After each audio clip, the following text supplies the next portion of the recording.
In the last lecture, we discussed about particle in a one-dimensional box with the infinite potential barrier outside. Okay, what's the meaning? So a particle is moving. Assume that a particle is moving along x-axis, and that particle is confined in a region where here x is equal to 0, here x is equal to L. So length of the box is L. The particle is confined in this box, and on the wall and outside the wall the potential energy is infinite.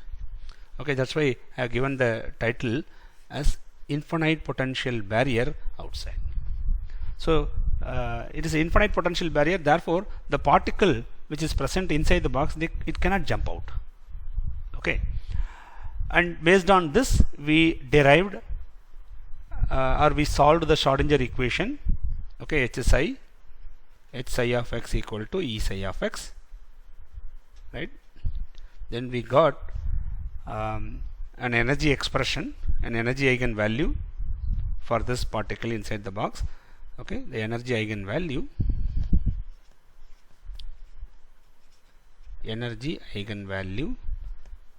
E, which is actually nothing but translational kinetic energy of the particle.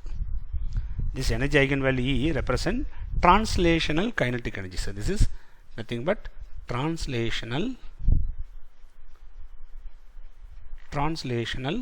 kinetic energy of the particle, because we have assumed that the particle inside the box as a free particle. Okay, since the particle is a free particle, I told you potential energy is constant. Potential energy constant means you can also assume it as 0. Potential energy constant means there is no external force acting on the particle. Okay, so it is a free particle. Since the particle is free particle, potential energy remains constant, I told you. Since it is constant, you can also assume it as 0. Why we are assuming it as 0? Because if you assume it as 0, then solving Schrodinger equation will be a little easier, that's all. Just for our convenience, we are taking this value as 0. Okay. Now, we obtained this value in the last class. Okay, what is that expression? I'll write it. En equal to n square h square over 8ml square. This is the energy of a particle confined in a 1D box of length L. Okay, suppose if a particle is confined in a 1D box of length L, then this should be the energy expression. Okay, we'll discuss about wave function as we move along in this lecture. Before that, we will discuss some of the important features of this energy. Okay, energy eigenvalue, right? Yeah. So this is the energy eigenvalue for a particle confined in 1D box. Okay, with the potential energy as 0. If you assume potential energy as 0, then this should be the expression. Suppose if potential energy it is not equal to 0. Suppose potential energy is not 0, but it is a constant. Say it is a constant. Okay. So potential energy is not equal to 0, but it is assumed to be a constant. I'm sorry, it is a constant because it is a free particle. Right? If V is constant, then the energy expression comes out to be En equal to n square h square by 8ml square. This is the energy when potential energy is 0. If we have any constant potential energy, that potential energy should be just added with the energy expression, that's all. So this is the energy expression or energy eigenvalue whenever potential energy inside the box is constant and not 0. Okay, potential energy is constant but not 0. In this case, the energy expression can be given like this. Okay, yeah. So try to remember this equation. This is very, very important, right? Then next point. some important features of this energy eigenvalue. En equal to n square h square by 8ml square. Okay. What does this expression indicates? Here I told you n is a quantum number which can take value 1, 2, 3, 4, etc. Okay. Now if I put n equal to 1, I will get the lowest possible energy. Let me give it here. Suppose if I put n value, this is energy. Okay, if I put n equal to 1, we will get the lowest possible energy for the system. Lowest possible value energy, which is h square by 8ml square. You just put n equal to 1 here. So 1 square is 1. If you multiply by h square, you will get h square by 8ml square. This is the ground state energy of a particle in 1D box. Ground state energy of a particle in a 1D box. And this energy, which I am going to represent simply as E1. E1 is the ground state energy. Listen, ground state energy is not 0. Okay, so in the ground state, right, the molecule or the particle has some energy. So this energy can also be called as 0 point energy of the molecule or the particle. 0 point energy of the particle. Okay, what is 0 point energy? It's very simple. At 0 Kelvin, right, in the ground state, if the particle possesses any energy, that energy is called 0 point energy. Right, usually at 0 Kelvin in the ground state, energy of the particle usually will be 0. But for in one dimensional case, okay, for confined system, the potential energy in the ground state is not 0, which is actually it's not 0, and it has some value h square by 8ml square, and that value is called as 0 point energy of the particle. Okay. Now suppose I'll take n is equal to 2. N equal to, that is called first excited level. In the first excited level, put n equal to 2 here. If you put n equal to 2, you'll get 4. 2 square is 4. So 4 h square by 8ml square. You will get the energy as 4 times h square by 8ml square. Since h square by 8ml square is E1, we can write simply this as 4 times E1. Okay, where E1 is nothing but h square by 8ml square. If you put n equal to 3, we will get the energy as put n equal to 3 here. 3 square is 9, so 9 times E1. Okay, like that the energy levels, right, for the higher energy levels will exist in different energy values. Okay, now if you observe this energy levels carefully, you can identify one thing, that is the gap between n equal to 2 and n equal to 1 is, see, the energy of this level is 4E1 and the energy of lowest level is E1. So what is the difference? The difference is 3E1. 4E1 minus E1 is 3E1. That's the difference. If you take the difference between n equal to 3 level and n equal to 2 level, okay, energy difference between n equal to 3 level and n equal to 2 level, if you take, this is 9 times E1, this is 4 times E1. So if you take the difference is 5 times E1. Okay, as we go above and above, what will happen? See, the gap between adjacent level are not equal. Okay, so this is very essential point. Keep this in mind. Gap between adjacent levels in particle in 1D box case, adjacent levels are not equal. Actually, the gap or spacing between adjacent levels, okay, or gap between adjacent energy levels, okay, the gap between or spacing between adjacent energy levels increases as quantum number increases, as n increases. So as n increases, the gap between adjacent level increases. Okay, so this is the information that we get from this energy expression. Okay, and see here, between n equal to 1 and n equal to 2, See, for n equal to 1, energy is E1. For n is equal to 2, energy is 4 times E1. Between E1 and 4E1, we can say possible values like 0.1 E1, okay, or 1.1 E1, 1.2, 1.3, 1.4, 2.1, 2. So many possible values are there, but the particle cannot access those values. Those values are not allowed actually, which means the energy levels are quantized. Okay, so here energy okay, of the particle, energy of the particle is quantized.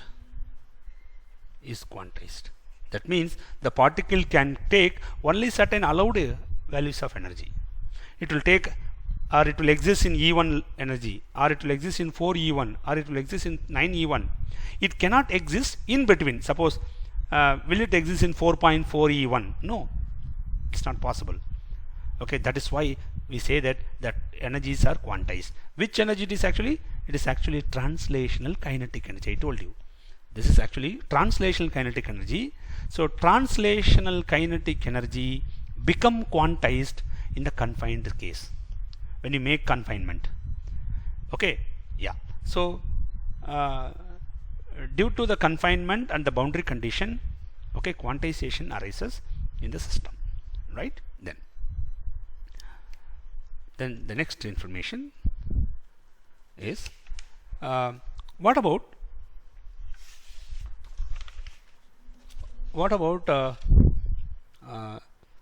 the gap between adjacent level?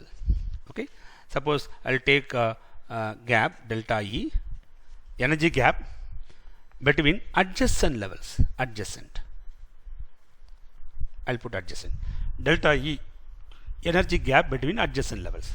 Listen, suppose I'll take the lowest level as N1 and the next level as N2. Let us take the lower level as N1 and the higher level as N2. And this gap is what we call as delta E.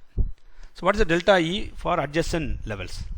Right? It is given as delta E for adjacent level equal to energy of the higher level En2 minus energy of the lower level En1.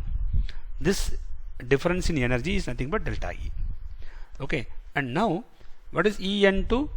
As per the eigenvalue equation, in the place of n, if I put n2, I will get n2 square h square by 8ml square minus, in the place of n, if I put n1, I will get n1 square h square by 8ml square, right?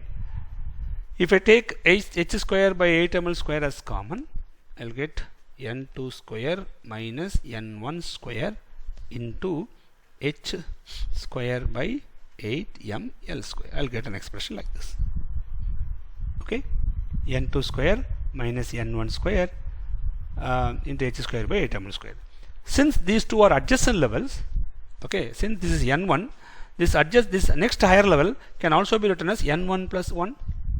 Okay, because it is the next higher level, it's an adjacent level. So here n2 is equal to n1 plus 1. So in the place of n2, if I put n1 plus 1, I will get n1 plus 1 the whole square. In the place of n2, I will put n1 plus 1 minus n1 square into h square by 8ml square. So then only you will get the energy gap between adjacent level. Since the two levels are adjacent, if the lower level is n1, that next level should be n1 plus 1. Okay, very simple. So if I expand this using a plus b whole square formula, I will get a square plus 1 square is 1 plus 2ab, if you multiply you will get 2n1 minus, we have n1 square already there, into h square over 8ml square. If we cancel n1 square, okay, I am left with this, that is 2n1 plus 1 into h square by 8ml square, right, where n1 is nothing but it is the quantum number of the lower level, right, lower level quantum number, okay, right. So if you want to find the energy gap between any two adjacent level, you find the quantum number of the lower level. Substitute that lower level quantum number here, and if you calculate, you will get the energy gap between those two adjacent levels. Okay, it's very simple.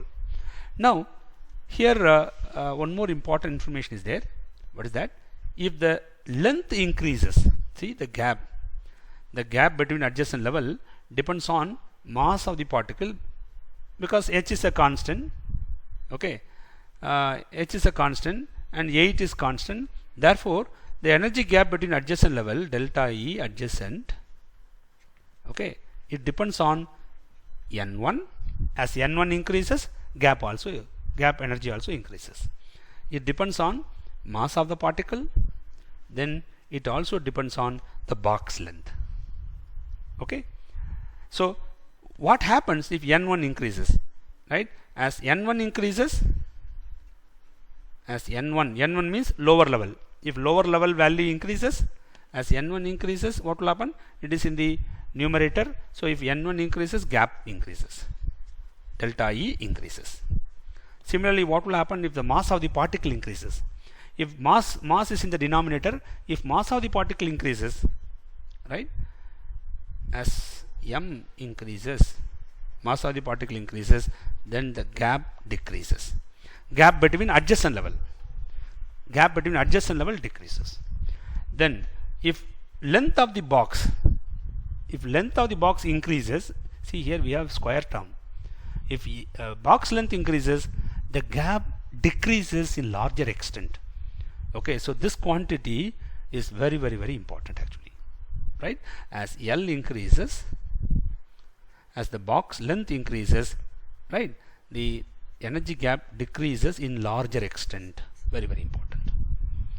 The energy gap between adjacent level decreases in larger extent, right? Yeah. So this is another important information. Keep this in mind. Then next information is this. See, in the energy expression, En equal to n square h square by 8 ml square, in the energy expression, see, in this energy expression there is no temperature term. Okay, there is no temperature term. No temperature term exists. Okay, temperature term T is not there. Why temperature term is not there? The reason is, in this problem, while solving the Schrodinger equation, okay, at no place I mentioned about temperature. I did not mention about temperature at any place. Okay, what is meant by that? It means we are working out this problem at 0 Kelvin. Right? We are working out this problem at 0 Kelvin. Okay. So this is very, very important. Keep in mind. That's why temperature term is not there. Okay. This is energy, translational kinetic energy at 0 Kelvin. At 0 Kelvin. If we add some heat, what will happen? If we add some heat, then the particle may gain some energy and it will go to some upper level, right? So some distribution will occur, right? If you have more particle, some distribution will occur. Okay, yeah. So keep this in mind. This is very important. There is no temperature term because we are working out this problem at 0 Kelvin. Okay, if it is so, then you may wonder actually. Suppose if we take a system, say for example, I'll take 1,3-butadiene. Okay, see, I have given only the skeletal structure. I did not mention about hydrogen here. Okay, I didn't give hydrogen atoms here. I am just giving you the skeletal structure. Now we have pi electrons. You know very well the pi electrons conjugation is possible. So pi electrons can move freely from this end of the carbon to that end of the carbon. It can move freely, right? Therefore these 4 pi electrons, this pi bond has 2 pi electron, this pi bond has 2 pi electron, so totally we have 4 pi electrons. These 4 pi electrons can move freely from this end to that end. So you can assume this 1,3-butadiene as a particle in 1D box, right? Particle in 1D box, right? And you know very well pi electron will never jump out. That means the potential energy, right, at the end carbon or the terminal carbons, right, is very, very high, infinite. So pi electron will never jump out in its own, right? So it is restricted. Pi electrons are restricted to move only within this length.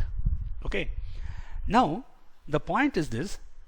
See, for a particle in 1D box, you know very well the lowest level n equal to 1 as energy h square by 8 ml square, we know that.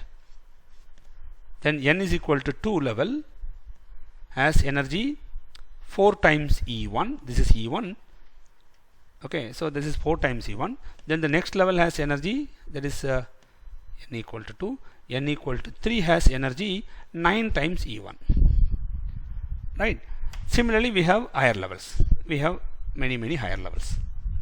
Okay, now we have 4 pi electrons. Okay, if you place the 4 pi electrons in these energy levels, listen, I'll place 2 pi electrons in n equal to 1 level. And you know very well each quantum state, since electrons, right, these are pi electrons, you know very well electrons are fermions. Electrons are fermions. Fermions can be placed, right, each fermion, each fermion, right, each fermion can be placed in a one spin state, in one spin state.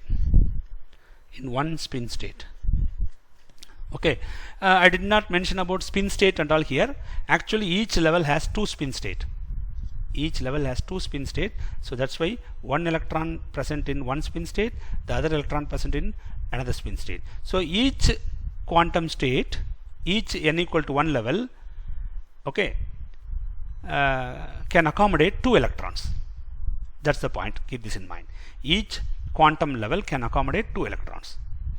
Okay, one electron having clockwise spin, the other electron has anti-clockwise spin. Okay, so the net spin is 0 here. Now what about the remaining 2 electrons? Because we have totally 4 pi electrons are there. Okay, this system consists of 4 pi electrons, right? I place 2 pi electrons here. Okay, now what about the remaining 2 pi electron? The remaining 2 pi electron should be placed in the next higher level. Now you may be wonder, listen, we are working with the temperature of 0 Kelvin. If temperature is 0, then energy of the particle, right, should be the lowest. So all the 4 pi electrons should be in the n equal to 1 level. To go to n equal to 2 level, you require some energy, correct? We require some energy to go to the higher level. But at temperature 0 Kelvin, okay, we expect that all the 4 pi electrons should be in n equal to 1 level. But the quantum condition does not allow that.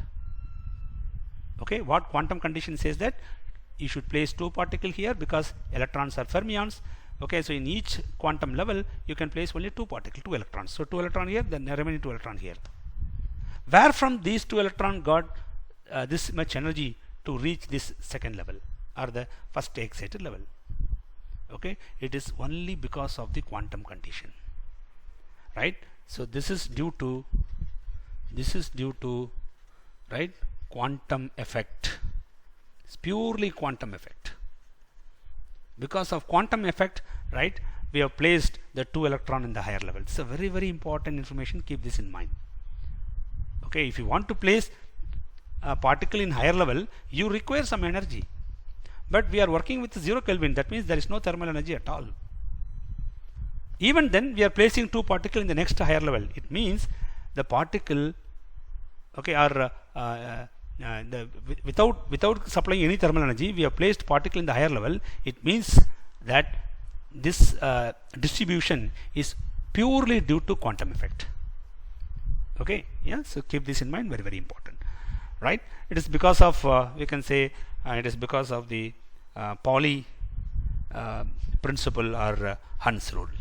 Okay, yeah, that's very important. Okay, so it is because of Pauli principle actually. Because of Pauli principle, we have placed the 2 electrons in the next higher level. right? This is very, very important. Keep this in mind. Then the next point. So we discussed about some essential features of energy. Now let me discuss this so that you may be a little comfortable with the particle in 1D box problems. Okay, what's that? Suppose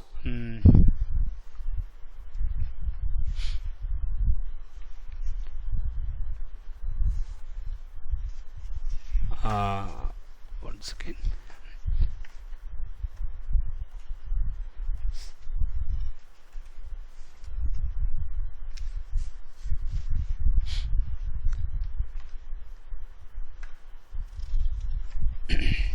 right.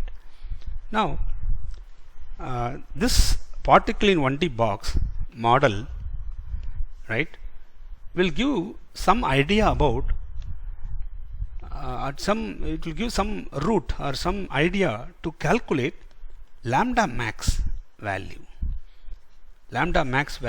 for an electronic transition. Okay, what is meant by that?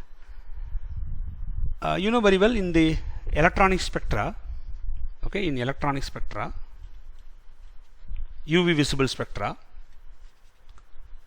of some molecule, if you take, we usually plot epsilon value in y-axis and lambda value in x-axis.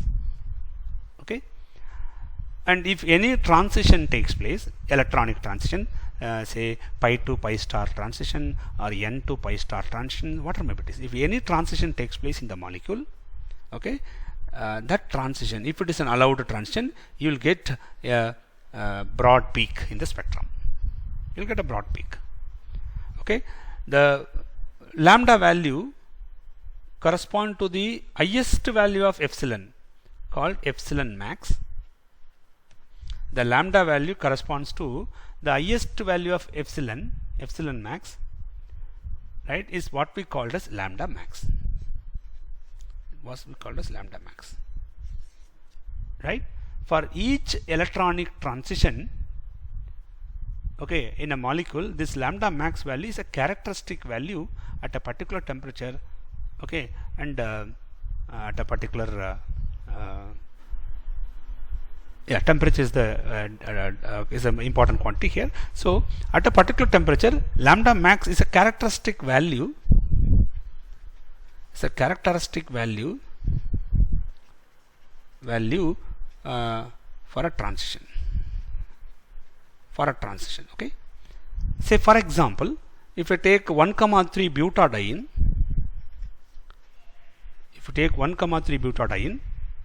the pi to pi star transition of 1,3 butadiene, pi to pi star transition of 1,3 butadiene will appear in the spectrum at lambda max value 217.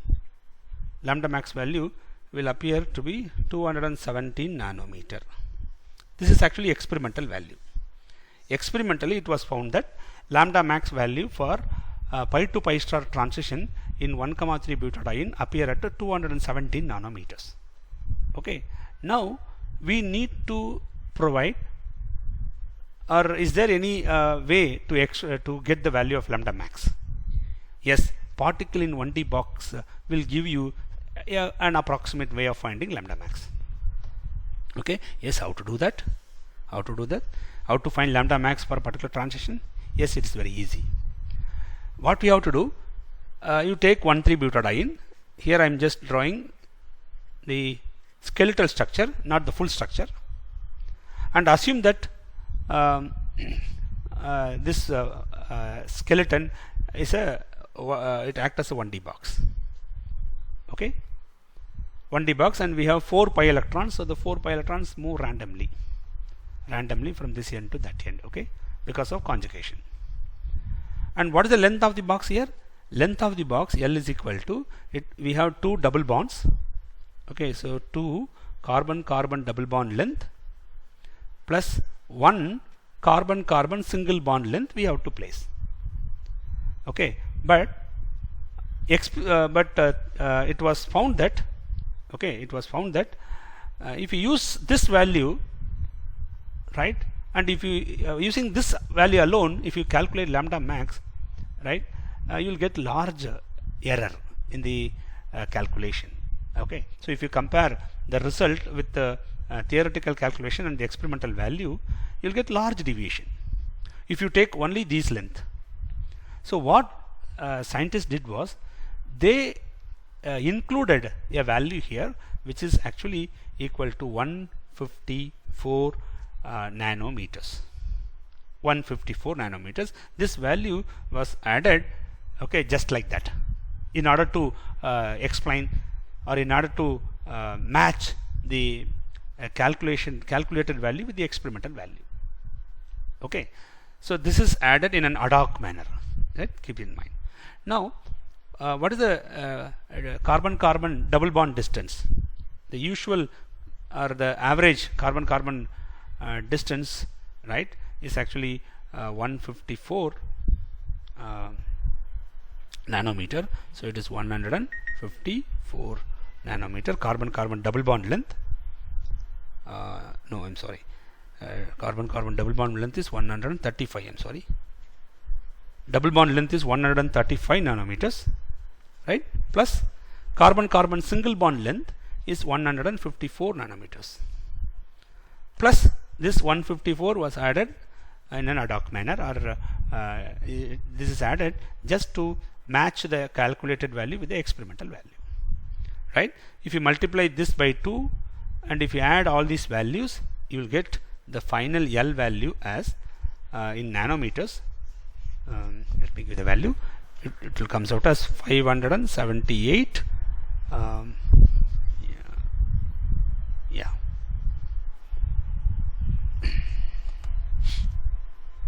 I'm sorry. These values are not in nanometer actually. Made a mistake. These values are in picometers. Okay, all these values are in picometers, right? So 2 into 135 and 1 into 154 plus 154, if you multiply these and if you add everything, you will get the final answer as 578 picometer, right? This is the length of the carbon-carbon double bond distance, right? I'm sorry, or the carbon skeleton length in 1,3-butadiene.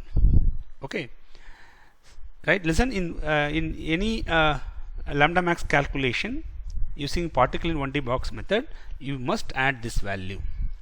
Okay, you must add this value which is actually added to compare with the or to match with the experimental result. Okay, yeah, it is simply added. There is no explanation for this, right? Then after a few years, then people gave some explanation for this, why we are adding this 154, because electron is not a particle, it can also behave like a wave. If it is behave like a wave, there is some probability of electron existing, right? Some probability of existence of electron just away from the terminal carbon, right? So here also you have some probability of finding electron just away from this terminal carbon. Okay, and if you add this length and this length, this will be roughly equal to 154. Okay, this explanation is offered in many books, but in literature, if you see, it is just included, okay, without giving any proper explanation, right? Just to match the experimental value and the calculated value, right? Okay, anyway, so the value obtained is 578 nanometer. That is the length of this 1,3-butadiene system. Now, using this length, if you calculate, okay, the energy gap, say in the case of 1,3-butadiene, right? This is assume that these are all the energy levels. Say this is n equal to 1 level, 1, this is 2, this is 3, and this is n equal to 4 level. Like this, we have 5 level, 6 level, 7 level, etc. Okay, actually in 1,3-butadiene, the 4 carbon atom Each carbon atom has a p orbital. The 4 p orbital combine and form 4 molecular orbitals. They are called pi molecular orbitals. So actually speaking, these are all energies of the pi molecular orbitals. Okay, you'll get actually 4 pi molecular orbitals here. Okay, pi molecular orbital. This is the lowest pi molecular orbital, pi 1. This is next higher pi molecular, pi 2. This is pi 3 star antibonding. This is pi 4 star antibonding. When 4 atomic orbital combine, okay, you'll get 4 molecular orbitals. Two of them are bonding and 2 of them are antibonding. Okay. Now, if you fill up electrons, we should follow the Pauli principle. So place 2 electron here and place 2 electron here. And you all know that this orbital or this energy level is what we call as HOMO. What is HOMO? Highest occupied molecular orbital. So this molecular orbital is the highest occupied molecular orbital. And pi 3 star is called as LUMO. What is LUMO? Lowest unoccupied. See, these two are unoccupied. Among these two, this is lowest, having lowest energy. So it is called lowest unoccupied molecular orbital. Right? When we shine light on this molecule or radiation on this molecule, what will happen? The molecule absorb a photon, so that transition takes place from HOMO to LUMO. Okay. So the HOMO level has n equal to 2 and the LUMO level has n equal to 3. So what is the energy gap between these two level? Energy gap between 3-2 level, okay, is equal to, we have discussed this already, lower level quantum number is 2. So put this value in this formula, that is 2n1 plus 1 into h square over 8ml square. Okay, so put lower level quantum number here. So 2 into 2 4, 4 plus 1 5. So you will get 5 times h square by 8ml square. This is the energy gap between HOMO level and LUMO level. This energy, difference in energy, should be exactly matches with the energy of the photon. Then only the photon get absorbed. Okay, so let me write here. So delta E should be equal to h nu. Then only the absorption takes place. Okay, if it is so, delta E value is 5 into h square by 8m L square should be equal to h into what is frequency? You know very well, frequency is nothing but c by lambda. Nu is equal to c by lambda. We want lambda actually. Okay, we want lambda. So delta E is equal to h nu. It is actually h nu minimum we should put. Minimum, and lambda should be maximum. Lambda max. So if you use this formula, you will get lambda max directly. Okay, what is the lambda max value? Yeah, let me write. I'll just rearrange this equation. H square you can cancel. I'll bring lambda max to the left hand side, and we'll bring all these terms to the right hand side. So what we'll left with is 8ml square c by 5 times h. This is the term we get after rearrangement. If you substitute the value of here m is the mass of electron, you know very well mass of electron is 9.1 into 10 power minus 31 kg rest mass of electron. Okay, box length we have calculated, which is equal to 578 picometer. Picometer is nothing but 578 into 10 power minus 12 meters. Okay, then h value, you know, h is Planck's constant 6.626 into 10 power minus 34 joule seconds. C is velocity of light, which is 3 into 10 power 8 meter per second. Right? If you substitute all these values here and if you calculate lambda max, we will get lambda max value, okay, as 217.9 nanometer. Okay, so it exactly or almost exactly matches with the experimental result. In order to match this value, right, scientists have purposefully added this 154. Okay, but if you go to little higher system, say for example, before that I'd like to give this information. See, this idea is what we call as free electron molecular orbital model. Okay, this model is called FEMO. This model is often called as FEMO. What is FEMO? FEMO means free electron molecular orbital model. Okay, using free electron molecular orbital model, yes, we can calculate lambda max for a conjugated system. Okay, here we have taken 1,3 butadiene. So for 1,3 butadiene, right, we have calculated the value, and this value, right, matches almost exactly to the experimental value of the the electronic transition pi to pi star. Okay, but if you apply the same method to little higher systems, say for example, if you take 1, single bond, double bond, single bond, double bond. If you take 1, 3, 5 hexatriene, or 1, 3, 5, 7 octatetraene.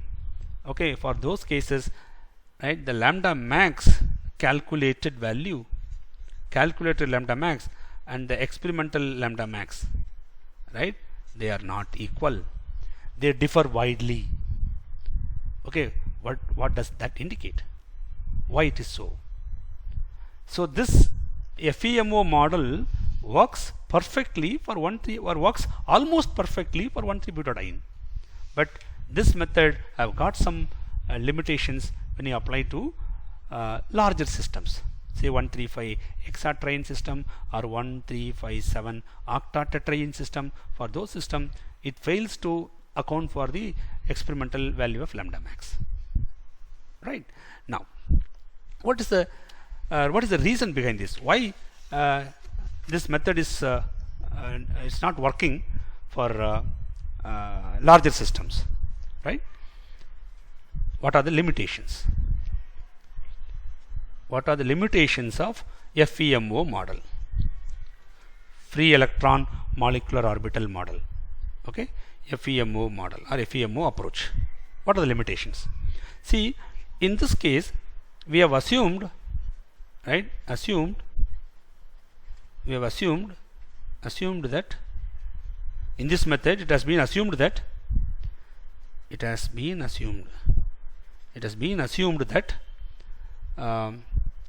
the potential energy, right, is constant. Potential energy is constant. Actually, it is assumed to be equal to 0. It is constant and it is also assumed to be equal to 0. Right? But actually, when the molecule moves, when the electron moves from one terminal carbon to another terminal carbon, see, here we have a nucleus, right? Actually, here we have a nucleus. Then we have another nucleus.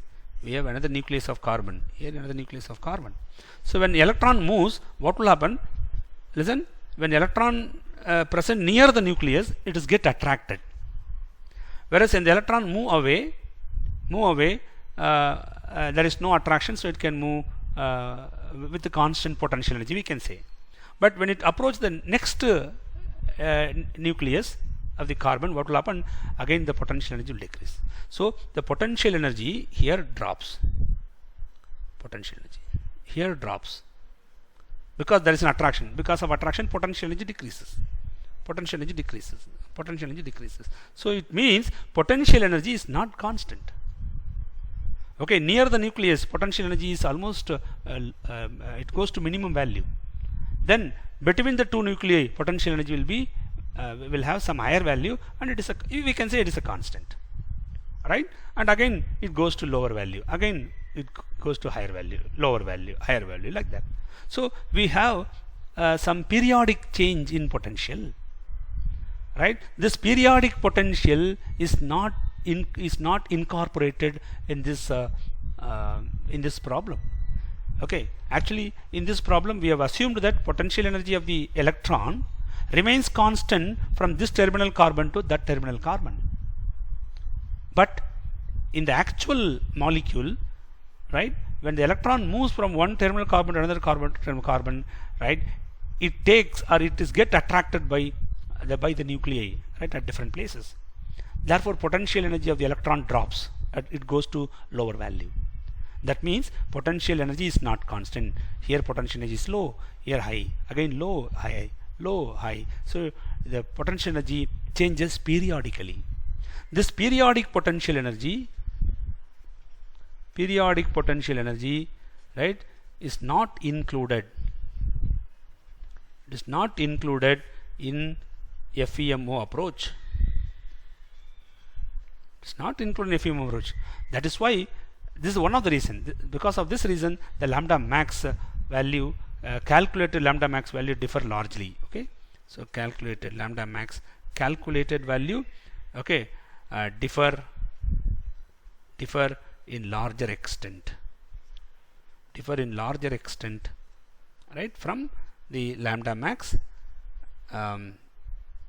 which is observed experimentally. Right, this is one of the reasons. And second reason is this, is that, see, in this discussion I did not mention anything about spin and orbit coupling. Okay, spin orbit coupling is not included here. It's not included or not taken care of. Okay, it's not included. Right, if you include spin orbit coupling also, right, you will get even better result. Okay, so this is one important limitation, and this is another important limitation that you have to keep in mind. Okay, so because of other limitations also there, but these two are the most important limitations. If you rectify these two, then you will get a better value for larger systems also. Okay, yeah. So in this method we discussed about how to calculate lambda max value using the free electron molecular orbital approach. Okay, and what are all the limitations also we discussed. Okay, then the next point. So so far we have discussed about the energy eigenvalue.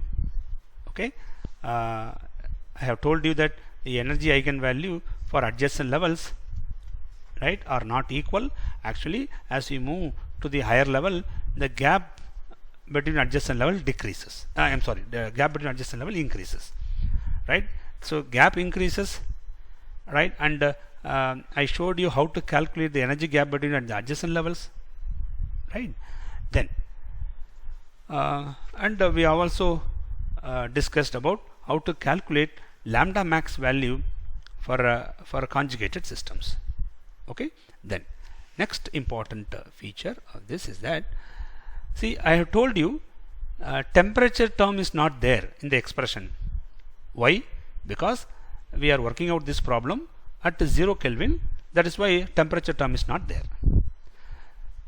You may ask another question. Okay, what is this? Actually I forgot to say this. 1 second. Yeah, see, I told you that no temperature term is there. Temperature term means what I mean by temperature term. It's nothing but Boltzmann constant. Boltzmann constant is not there.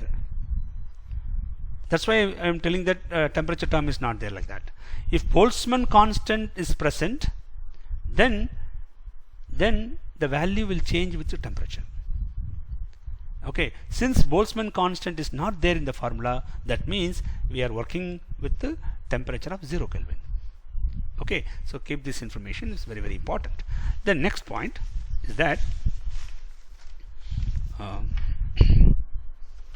why there is no velocity of light? Why there is no velocity of light c in the energy expression? See, in the energy expression, En equal to n square h square by 8 ml square. Okay, there is no c. Why? No c term. What is c? C is velocity of light. Velocity of light is not there. Why? Because we have derived this expression, or we solved the Schrodinger equation. Okay, in non-relativistic, we applied actually non-relativistic quantum mechanics, right? See, we got this expression, okay, by using non-relativistic quantum mechanics. Non-relativistic quantum mechanics. Okay, because the particle inside the box, they move with the velocity very much less than the velocity of light. Okay, so the velocity of the particle is less than the velocity of light. That's why we applied just non-relativistic quantum mechanics and we got this expression. Since we applied non-relativistic quantum mechanics, okay, the velocity of light, that term doesn't appear in the energy expression. Okay, this is another important information. Keep this in mind. Okay, then why there is no temperature term, right? I'm sorry, I'm very sorry. Why? Okay, that I will discuss under wave function. Before that,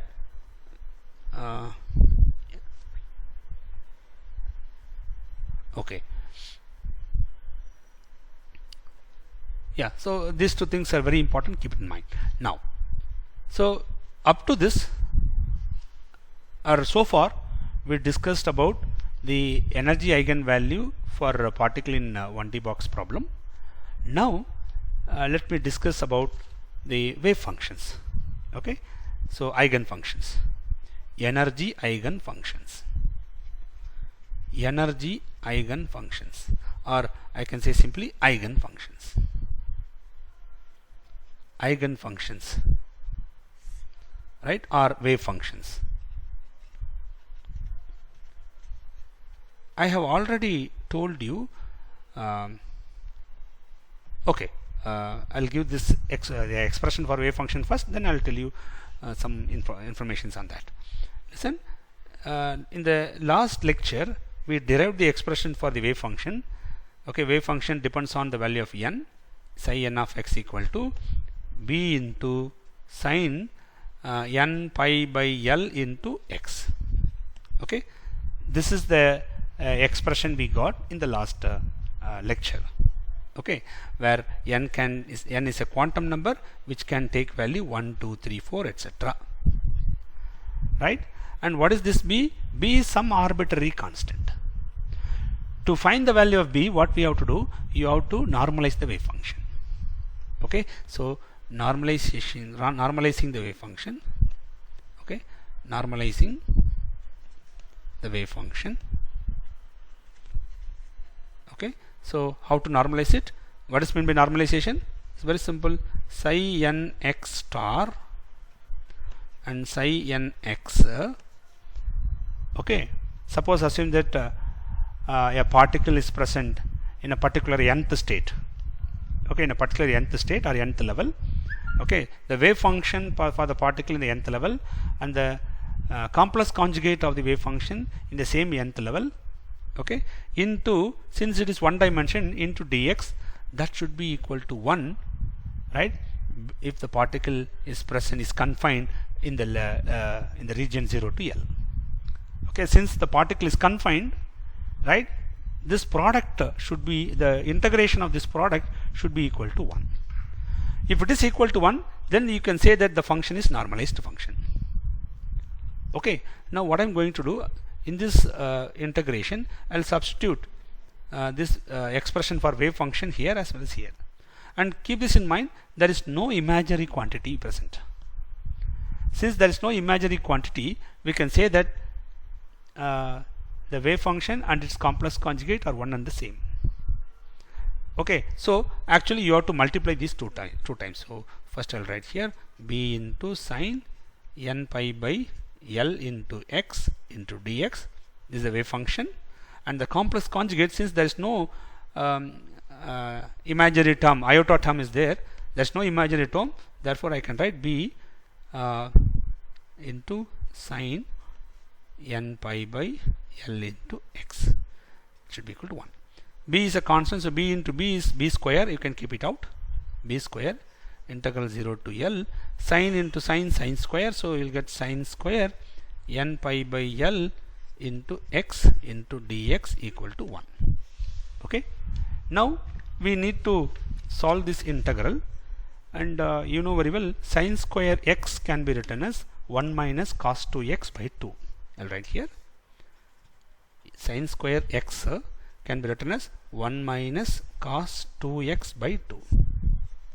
Okay, So now in the place of x we have n pi by L into x. So you take n pi by L into x as x. Okay, if it is so, then I can write this expression as b square, or this integration can be written as integral 0 to L 1 minus cos 2 into, in the place of x we should put this. What is that? N pi x by L by 2 into dx equal to 1. Okay, bring this 2 out. So you can write it as b square by 2 into, you can separate this into two integral actually. So I am going to separate this into two integral. One is integral 0 to L dx simply, minus the second integral is 0 to L cos 2 n pi by pi x by L. Okay, this is the second integral into dx, and that should be equal to 1. Okay, b square by 2, keep this b square by 2 as such. Integral dx is x, upper limit is L, lower limit is 0. So if you substitute, you will get the answer as L. Integral dx is x. If you put upper limit, you will get L, and if you put lower limit is 0, so you will get 0, so you need not put that. Minus what is see, let us take this as a.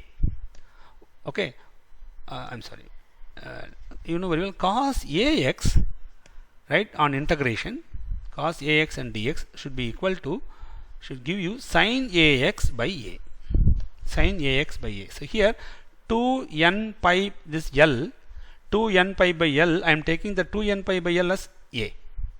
So if I integrate, what will I get? What I will get is sin a is 2n pi by L x sin ax by 2n pi by L. Upper limit is L, lower limit is 0. That should be equal to 1. Okay, so very simple integration, right? Then we can write b square by 2 into L minus, first I will substitute the upper limit. If we substitute the upper limit here in the place of x, if we put L cancels, so you will get sin 2n pi, and you know very well n can take value 1, 2, 3, 4, 5. So if we put n equal to 1, I will get 2 pi. If I put n equal to 2, I will get 4 pi. If I put n equal to 3, I will get 6 pi. We know very well sin all pi values are 0. Sin 1 pi, 2 pi, 3 pi, 4 pi, all sin pi values are 0. So if I put L, in the place of x, if I put L, I will get 0. If I put in the place of x, if I put 0, then 0 into this becomes 0. Sin 0 is also 0. So what does it indicate? It indicates this entire term becomes 0. Very simple. Then it should be equal to 1, right? Or I can say b square by 2 into L equal to 1, or b square equal to 2 by L, or we can write b equal to, we should put plus or minus. Okay, but by convention people are taking positive value, so I am going to take positive value here. So b is equal to square root of 2 by L. What does this indicate? If b value is square root of 2 by L, then the wave function get normalized. Okay, see, I'll write it the next page. Listen, so if I substitute, see, we know very well we got this wave function sin n of x equal to b into sin n pi by L into x. Okay, now for this wave function to be normalized, b value should be square root of 2 by L. Therefore the normalized wave function is, the normalized wave function is given as psi n of x equal to, in the place of b you put square root of 2 by L into sin n pi by L into x. Okay, so this is actually the time independent wave function of the system, right? How to write time dependent wave function? Since potential energy is 0, okay, that means potential is independent of time. Okay, it's very simple.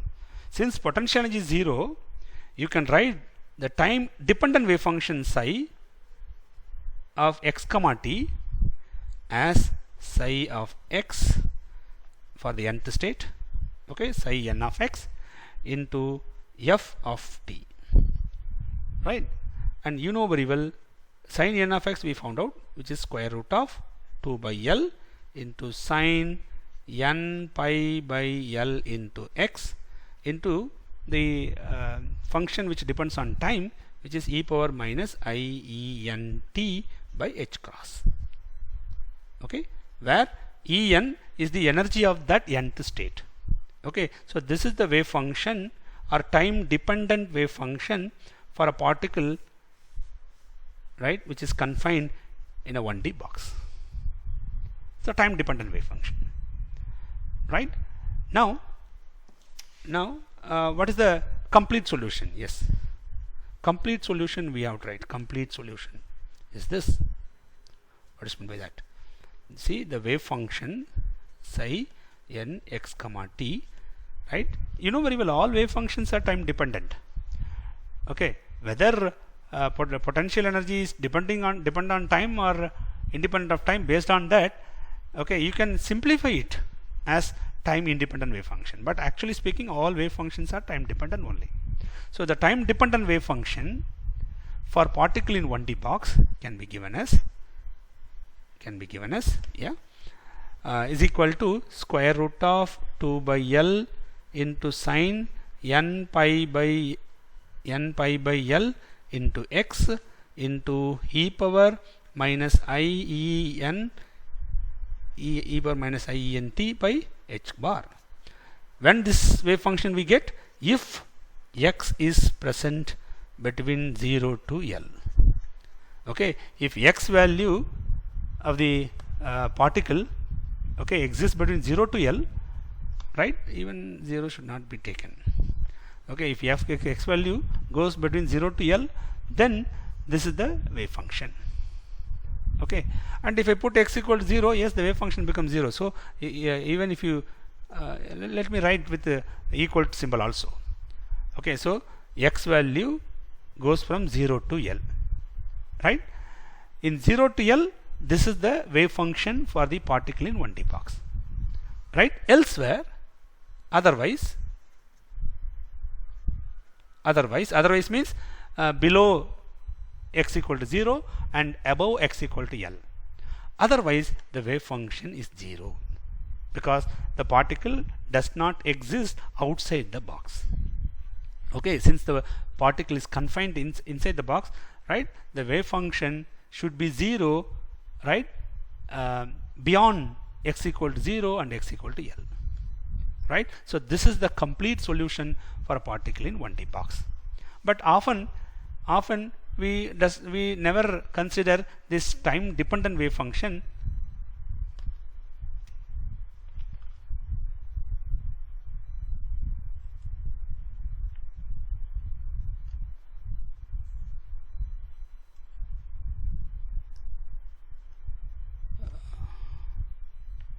Something has happened. Once again.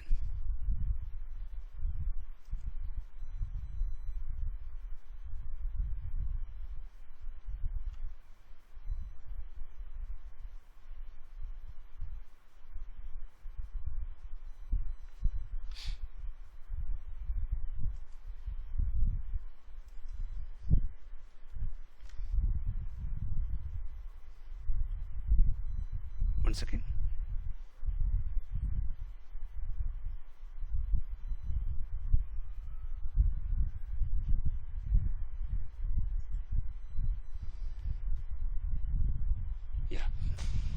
Sorry, something has happened in the okay, yeah. So this is the complete solution, right, for particle in 1D box. We often we consider only the time independent wave function because in this case the probability of finding the particle or probability is independent of time actually. Therefore, for a particle in 1D box, we usually consider the time independent wave function psi n of x equal to square root of 2 by L into sin n pi by L into x. Okay, yeah, this wave function is sufficient, right? Yeah, because the probability that you find using this or using this, both are one and the same, because the potential energy is independent of time in this case. Okay, now listen, so we have found the wave function. So what is the wave function formula or the eigen function, right? The wave function formula is this: psi n of x equal to square root of 2 over L into sine n pi by L into x, right? This is the wave function formula, and it's a general wave function formula which is applicable for all states, okay, where n can be 1, 2, 3, 4, etc. If n is equal to 1, you will get the ground state wave function. If n is equal to 2, you will get the first excited state wave function. Okay, so what is the ground state wave function? Put n equal to 1 here. So psi 1 of x, this is the ground state wave function, which is written as square root of 2 by L, which can be written as square root of 2 by L into sine. In the place of n you put 1, so we will get pi by L into x. Then the first excited state wave function psi 2 of x is equal to square root of 2 by L into sine. In the place of n we should put 2, so you will get 2 pi by L into x. Similarly, if you put n equal 3, you will get the second excited state wave function, which is given as square root of 2 by L into sine 3 pi by L into x. You will get a wave function like this. So in a similar manner, we can write the wave function for all the states. Okay, listen, each of these wave functions are individually normalized, right? Individually the wave functions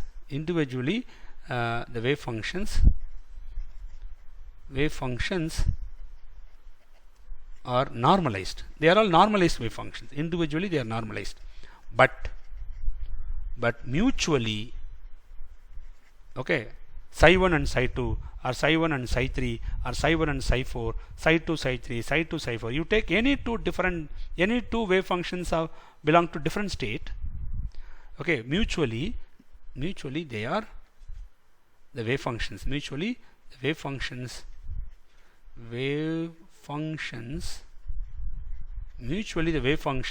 are orthogonal.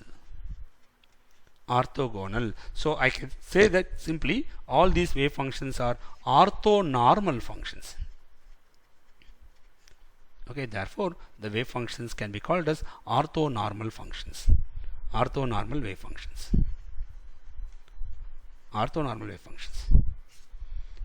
Okay, so all these wave functions, they are individually normalized and they are orthogonal for the other wave functions. Okay, so we can say that these wave functions are orthonormal wave functions. Okay, so keep this in mind, very, very, very important, right? Yeah, I stop here. In the next class, in the next lecture, in the next lecture we'll discuss about some of the features of the wave functions. Okay, listen, this is very, very important.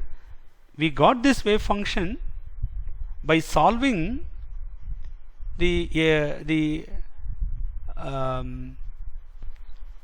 energy eigenvalue equation. Okay, we got this expression by solving this equation, HSI equal to E psi. You know, it's an eigenvalue equation for energy, right? So this is an equation for energy eigenvalue, right? Therefore the wave function that we obtain, all these wave functions are eigen functions of Hamiltonian operator. All these wave functions, right, that we obtain, right, are all eigen functions of Hamiltonian operator. Okay, that is very, very important, keep it in mind.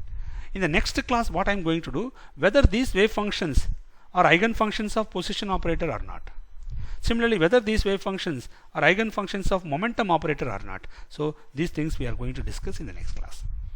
Okay, and I am also going to discuss some of the important features of these wave functions. Okay, yeah, I stop here. We'll continue in the next class. Okay, thank you.